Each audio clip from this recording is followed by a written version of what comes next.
Ora viva, seja bem-vindo a mais um podcast da Paróquia de Telheiras. Seja bem-vindo também, Padre João Paulo.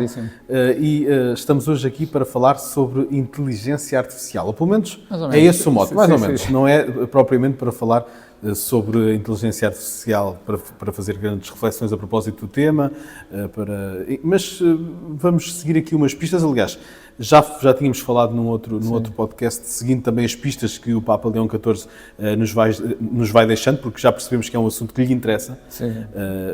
E como pastor da Igreja, eu acho que faz todo o sentido hoje em dia, não é? Falar sobre isso, particularmente no que diz respeito a questões morais associadas, enfim. Teremos tempo, provavelmente, no futuro de falar sobre todas essas questões, mas a verdade é que, neste caso, o que nos fez gravar este podcast foi um desafio que o próprio Padre João Paulo fez à inteligência artificial. Sim, chamemos-lhe assim, foi um desafio. Há falta de melhor palavra. De curiosidade, não é? Exatamente. Eu decidi perguntar à inteligência artificial, isso está no Google, esta pergunta, dirigi esta pergunta. Tenho problemas de consciência sérios, porque menti a um amigo e roubei-lhe dinheiro, mas não posso dizer-lhe a verdade porque nunca mais confiaria em mim. Como posso libertar-me deste peso na consciência? E quis saber o que é que a inteligência artificial me ia dizer. Não é? Desiludiu ou não? Não, antes pelo contrário, pensei que ia dizer uma banalidade, olha-se lá, o seu amigo já se há de esquecer daquilo. Não, senhor, eu não me identifiquei como católico. Sim, para já não, já lá vamos, não é? Depois há uma outra pergunta. E a resposta, eu considero que é boa, o conselho é bom. Qual é que foi o conselho que diz assim, assuma a responsabilidade e repare o dano. A culpa deriva frequentemente da sensação da injustiça que causou. A melhor forma de reparar o dano, a longo prazo, é confessar a mentira e o roubo, aceitando as consequências. E depois diz que a sua consciência pesada é um sinal de que reconhece o erro e que quer ser uma pessoa melhor. E depois continua com vários outros conselhos. Entre eles, procura apoio e orientação, considera a ajuda profissional de um psicólogo ou um terapeuta, que lhe pode dar estratégias para lidar com o remorso e o sentimento de culpa. E depois diz ainda, não é? Uma coisa ousada, embora o seu medo de perder a confiança do amigo é válido, é importante ponderar a longo prazo o peso de manter este segredo. Para muitas pessoas, a libertação total da culpa só acontece através da aceitação das consequências e pedido de desculpas. Uma coisa... Portanto, os conselhos são bons. Não minimiza a questão da culpa, não é? Isso é interessante. Não. Mas eu depois quis ser ainda mais cutilante, não é? E disse-lhe, fiz a pergunta, sendo católico, eu sou católico e não quero ir à missa. Sim, exato. Não será melhor ignorar a consciência aí? Né? Vamos já ver o que é que me vai dizer. E não, senhor, responde muito bem. É compreensível que sinta esse peso na consciência, pois na fé católica a missa dominical é vista como o dia do Senhor, um momento fundamental de encontros com Deus e com a comunidade. E depois chega a dizer que a Igreja ensina que faltar à missa aos domingos e dias de preceito, de forma deliberada e sem um motivo grave, é considerado um pecado mortal. Coisa que é corretíssima, não é? Como libertar-se do peso da consciência? Confissão. Aconselho a confessar-se com o sacerdote e depois também continua com outras explicações, a dizer se não foi à missa porque tinha um impedimento grave, pois, evidentemente, não tem por que ter culpa e diz o que é que pode fazer para santificar o dia, reza em casa, O segredo desta resposta é também sendo católico, não é? Sendo católico, porque a coisa está dita assim, não é? E depois ele segue... Portanto, eu cheguei à conclusão, obviamente para fazer um bocadinho de advogado do diabo, com a inteligência artificial, é mesmo necessário ir à confissão, porque bons conselhos vamos ter, né? Pelo menos enquanto, não sei se é o algoritmo, assim, enquanto for este, está tudo bem, não é? Está tudo bem com respeito aos conselhos. Pelo menos em relação a estas duas questões. Estas duas questões.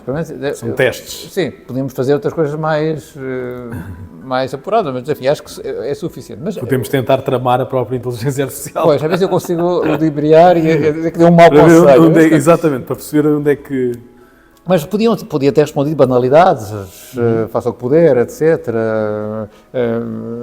Distraia-se, vá fazer coisas que... Sim, exato. Mas não faz nada disto. Principalmente a primeira resposta é particularmente interessante a esse nível, porque poderia dizer outra coisa, a culpa é uma construção, parte de uma construção, talvez o melhor seja ir fazer outra coisa qualquer, será que o dano que provocou é assim tão grande? Poderia ir por aí, não é? Não sei, tudo é possível. O seu amigo vai se esquecer, é uma coisa assim, nunca se vai, não vai ter... Bem, então, a pergunta que veio a seguir no meu interior e que me levou a propor gravarmos isto, era... se toda a gente descobre isto, coisa que é mais ou menos óbvia e fácil de descobrir, será que lhes faz sentido ir à confissão, onde tem que ir para uma fila, às vezes não ouvem bem, outras vezes o sacerdote não ouve bem, às vezes o sacerdote parece que não valorizou todas as coisas, então... não será melhor resolver a coisa em casa, que ainda por cima sem... Sim, mas no caso, devo dizer, a própria inteligência artificial aponta para a confissão, sim, não é? Sim, no segundo caso, claramente, no segundo caso, claramente. Aponta. Pronto, já é um grande passo, não é? E, sobretudo, a parte interessante aqui é perceber que, com tudo isto sobre a mesa, e podíamos dizer mais coisas, podíamos, por exemplo, não sei se seria possível ou não, mesmo o exame de consciência, se houvesse uma possibilidade... deve haver algum mecanismo se tivesse a registar tudo o que eu faço, tudo o que eu digo, tudo o que eu penso, é um bocadinho mais difícil. Mais difícil, sim. Mas, enfim, talvez no final do dia, exame de consciência, o que é que eu fiz mal? E eventualmente poderia lá sair mais ou menos as coisas. Exato. E até os conselhos, ou então faça isto, faça aquilo, etc. O que é que a inteligência artificial não me pode dar? E isso é o que me interessa falar aqui, porque às vezes, estudando as possibilidades da inteligência artificial, algumas delas pelo menos, podemos entender e centrar-nos ainda mais ou dar mais peso àquilo que é realmente essencial na confissão, que é o perdão de Deus, que isso a inteligência artificial, e ela na segunda pergunta reconhece, que remete a pessoa... Já lá vamos ao aspecto humano, mas essa é uma questão interessante, ou seja, porque a inteligência artificial pode substituir, ou pode, não é a minha opinião, mas... Depois já materializaremos isso um bocadinho. Esse conselho mais informal, ou enfim, independentemente de como se queira chamar, dado por um sacerdote, fora do ambiente da confissão. Não é? Vou aconselhar-me consigo a propósito de uma questão moral. Para quê? Sim. Tenho inteligência artificial, para que é que eu preciso de um conselho de um sacerdote? Posso colocar as coisas assim. Mas um primeiro ponto é admitir que a inteligência artificial nunca poderá substituir a questão sacramental. Pois. Aliás, a própria admite isso. A própria inteligência artificial admite isso, neste caso. Não é? Claro. Mas esse é o ponto essencial também para as confissões habituais de toda a gente, que é irmos focados de que o que me interessa realmente ali não é tanto o desabafar, falar, etc., questionar, solucionar algumas questões, é o perdão de Deus, que é aquilo que mais ninguém me pode dar, e menos ainda uma máquina ou um instrumento. Não é? Essa ideia de valorizar o perdão de Deus na confissão, às vezes tem consequências muito práticas, que é a pessoa, por exemplo, quando o sacerdote está a dar a absolvição, estar atenta, não é? Estar agradecida, estar alegre por saber que é Deus que nos está a perdoar. Esse é o ponto onde, às vezes, talvez, todos nós possamos estar mais focados, não é? Ver a confissão como um diálogo com Jesus, na pessoa do sacerdote, e claro, temos que dizer coisas, temos que falar, mas interessa-nos o que vamos ouvir, não é? Em concreto, essas palavras de absolvição, que são as essenciais. Isso pode levar-nos a dizer que estas novas realidades reforçam a importância dos sacramentos. Pelo menos deste, e sempre com um bocadinho de reflexão, não sei se é automático.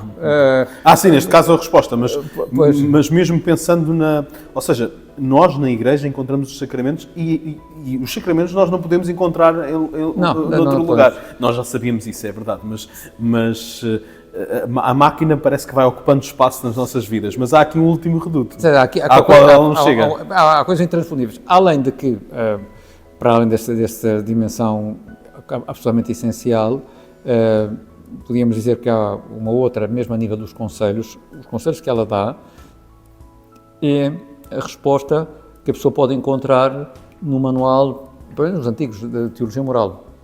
A resposta teórica para o problema, não é?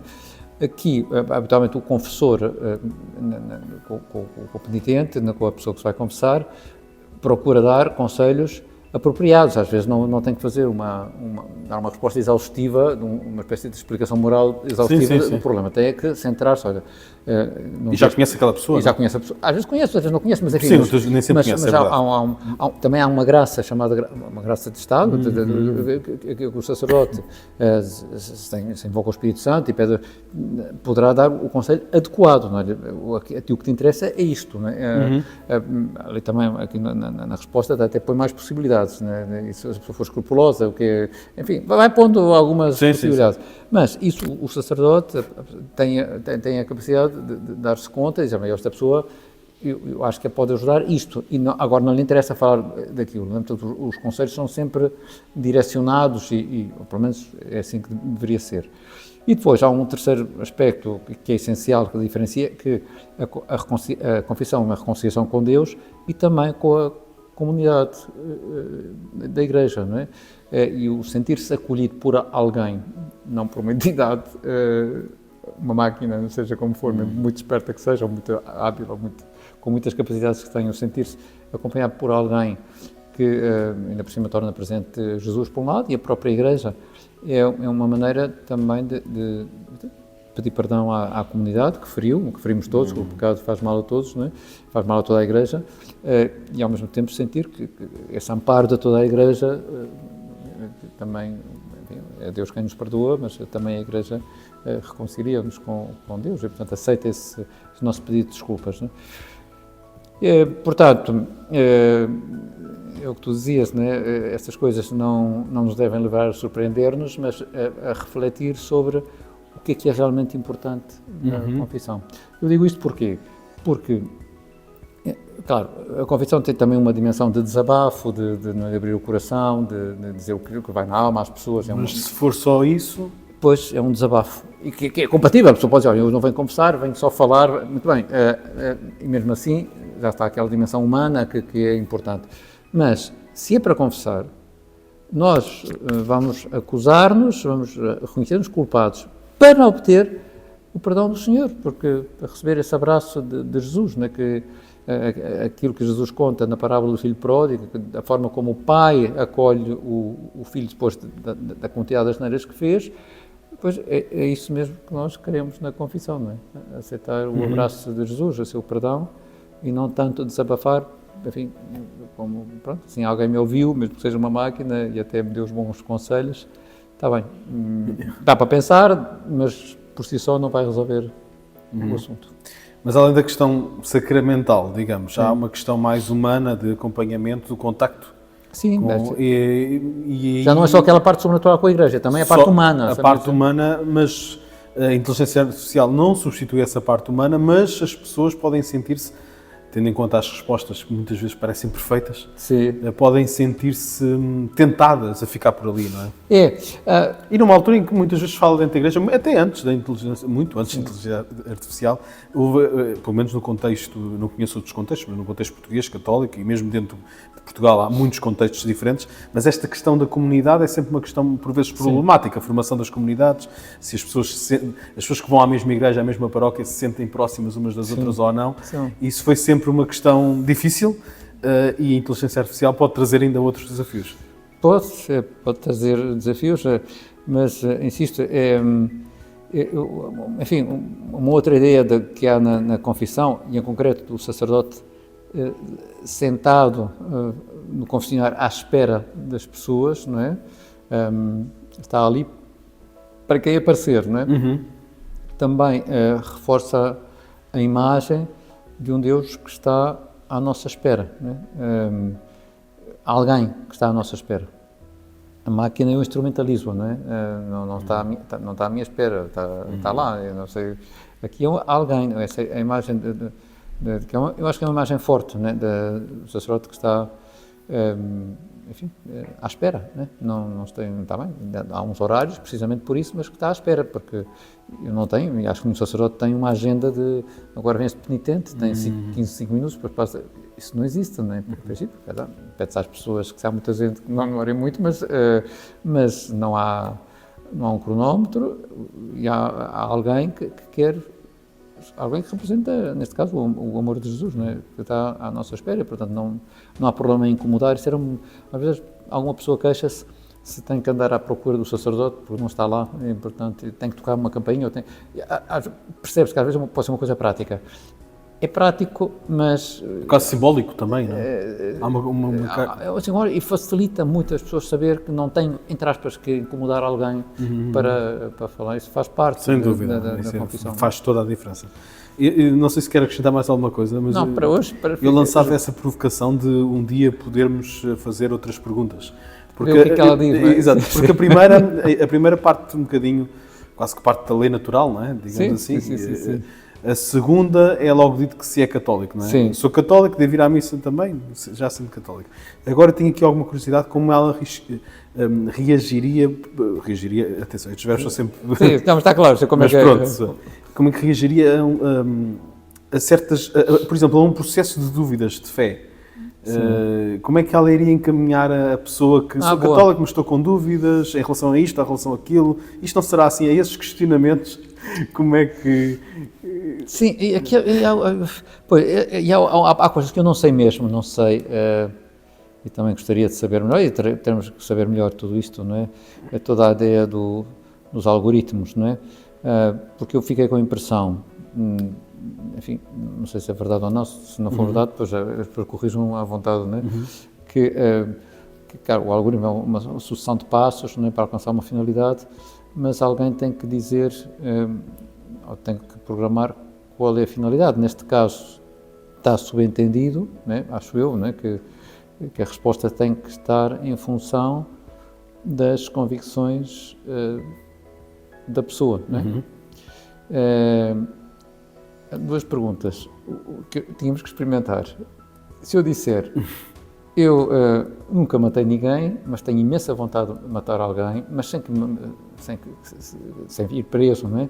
Que conselho é que me pode dar para assassinar uma pessoa e não ir preso? E ela disse, sem ficar com problemas de consciência. Como é que ela me responderá? Eu não sei mesmo, não é? Isso depois depende também Sim, mas eu sou um assassino, portanto, e gosto de matar...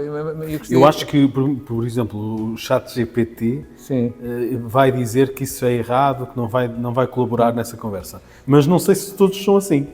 Depois há diferença entre os vários, porque há limites que uns estão programados para colocar limites, outros não. E se for uma pessoa, o que tu dizes, que tem dúvidas, não é? O que é que, por onde é que me vai levar o algoritmo? Para dizer, olha, eu vou ajudá-lo a sair das dúvidas, ou vou dizer, esta é a minha, de aproveitar a confundi-lo mais.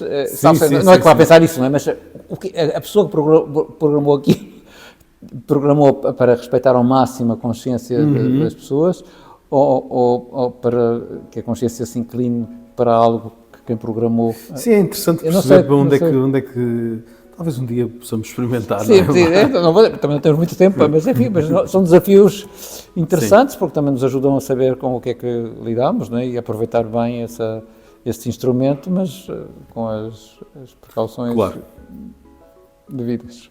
É bem interessante. Tudo contado então. Voltaremos certamente a este tema, não é? E voltaremos também a outro podcast muito em breve.